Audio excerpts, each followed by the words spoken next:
अस्सलामुअलैकुम वरहमतुल्लाहि वबरकातुहू। उम्मीद है आप हज़रात खैरियत व आफियत से होंगे। रूहानी शिफा खाना में एक मरतबा फिर आप तमामी हज़रात का मोस्ट वेलकम है, खैर मकदम है। शुक्रगुजार हूँ आप लोगों के, आप लोग चैनल को देख रहे हैं और अपनी कमेंट से, अपनी राय से नवाजते हैं। आज हम बात करेंगे सफ़ेद दाग के ऊपर, जिसे कुष्ठ रोग भी कहते हैं, ल्यूकोड्रामा भी कहते हैं या विटिलिगो के नाम से भी जानते हैं, कि इसके कारण क्या हैं, बचाव क्या हैं, उपचार क्या हैं, क्यों होता है। इन बातों पे हम आज चर्चा करेंगे। तो शुरू करते हैं। वीडियो को आप शुरू से आखिरी तक ज़रूर देखें, बीच में न छोड़ें, ताकि मुकम्मल मालूमात से आप आगाह हो सकें। तो सफ़ेद दाग एलर्जी, स्किन इन्फेक्शन, खून से संबंधित बीमारी या विकार या गलत खान पान, आनुवांशिकी और दूसरे कई कारणों से मनुष्य को त्वचा से संबंधित कई तरह की बीमारियां होती हैं, जिनमें सफ़ेद दाग यानी विटिलिगो भी उन्हीं में शामिल है। सफ़ेद दाग यानी विटिलिगो क्या होता है, सफ़ेद दाग के प्रकार क्या हैं, सफ़ेद दाग क्यों होता है, सफ़ेद दाग के प्रारंभिक लक्षण क्या है, विटिलिगो का उपचार क्या है, ध्यान देने वाली बातें, सफ़ेद दाग में डाइट कैसा होना चाहिए, इन बातों पे हम शुरुआत करते हैं। आपने अपने जीवन में कभी न कभी ऐसे इंसान को ज़रूर देखा होगा जिसके हाथ, पैर, चेहरे या शरीर के दूसरे अंगों की त्वचा पर सफ़ेद दाग या धब्बे होंगे। त्वचा के इसी सफ़ेद दाग को अंग्रेजी में विटिलिगो कहते हैं। ये त्वचा का रोग है जिससे पीड़ित मनुष्य के शरीर के अलग अलग हिस्सों में सफ़ेद दाग हो जाते हैं। शुरुआत में सफ़ेद दाग मरीज के चेहरे, होंठ, हाथ, पाँव और कोहनी आदि में छोटे छोटे सफ़ेद धब्बे के रूप में पनपते हैं। उसके बाद धीरे धीरे ये छोटे धब्बे आपस में मिलकर एक बड़ा दाग धब्बा का रूप ले लेते हैं। सफ़ेद दाग के प्रकार क्या हैं? टाइप्स ऑफ विटिलिगो, यानी सफ़ेद दाग विटिलिगो का प्रकार उसके रंग और आकार पर निर्भर करता है। 2020 की एक समीक्षा के अनुसार सफ़ेद दाग के निम्न प्रकार हो सकते हैं या होते हैं, जिसमें यूनिवर्सल विटिलिगो, इस प्रकार का सफ़ेद दाग त्वचा के लगभग सभी हिस्सों को प्रभावित करता है।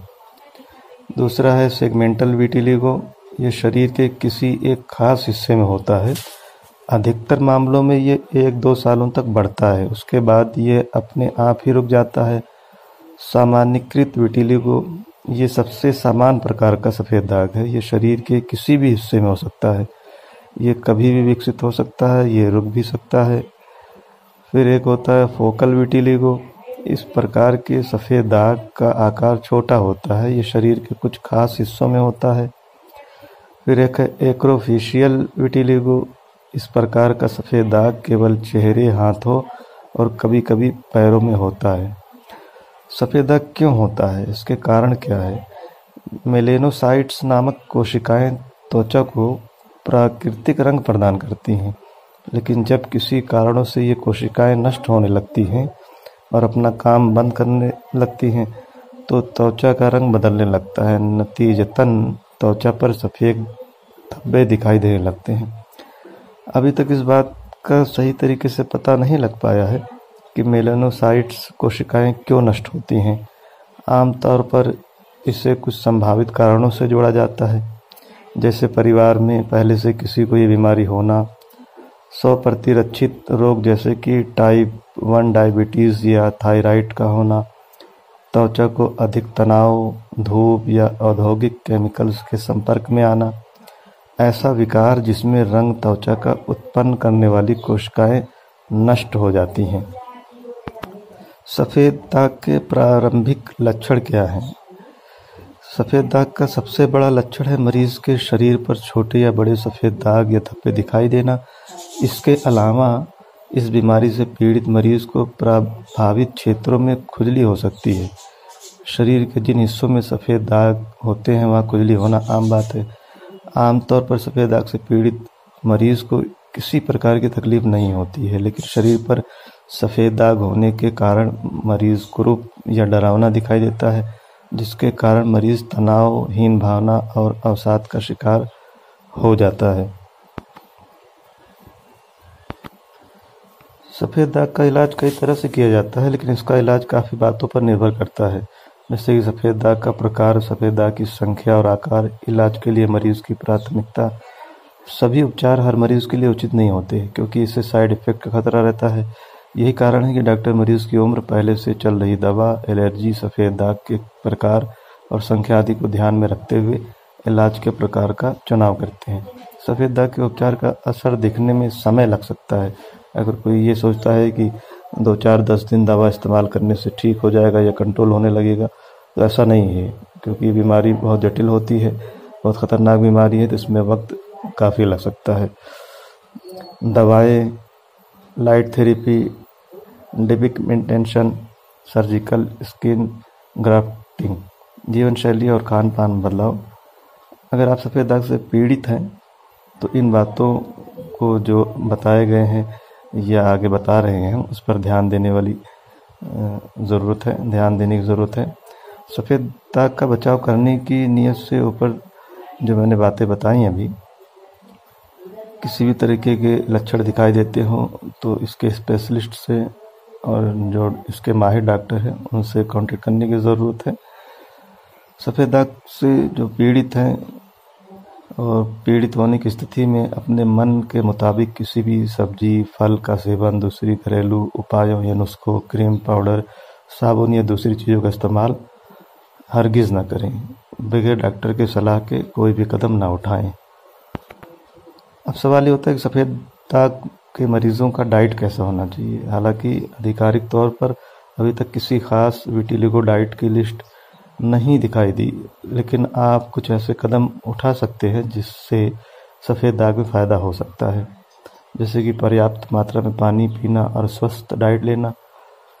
सफ़ेद दाग से पीड़ित लोगों के मुताबिक केला, सेब, हरी पत्तेदार सब्जियां, गाजर, मूली, चुकंदर, अंजीर, खजूर वगैरह जैसे चिकित्सक के दृष्टिकोण से खान पान की कोई लिस्ट नहीं है, वैसे ही चिकित्सक की दृष्टि से ऐसी कोई लिस्ट तैयार ही नहीं हुई है जिससे सफ़ेद दाग से पीड़ित मरीज को बचना चाहिए। सफ़ेद दाग से पीड़ित मरीज के अनुसार निम्न वस्तुओं का इस्तेमाल नुकसानदेह साबित हो सकता है, जैसे शराब, स्ट्रेस, कॉफ़ी, दही, मछली, फलों का रस, करौंदा, अंगूर, अचार, गोश्त, टमाटर, अनार, गेहूं के उत्पाद। ये कुछ टिप्स थे जो मैंने आपको दिए सफ़ेद दाग के ताल्लुक़ से। तो इसमें आप इससे अपना बचाव कर सकते हैं, सही रखरखाव, सही डाइट, खान पान वगैरह। और जब इस तरीके की समस्या का कोई शिकार हो तो अपने डॉक्टर से मिलें, इसके जो स्पेशलिस्ट हैं, जिसके माहिर हैं, उनसे मिलें। नीम हकीमों से बचें, वरना और बड़ी समस्या खड़ी हो सकती है।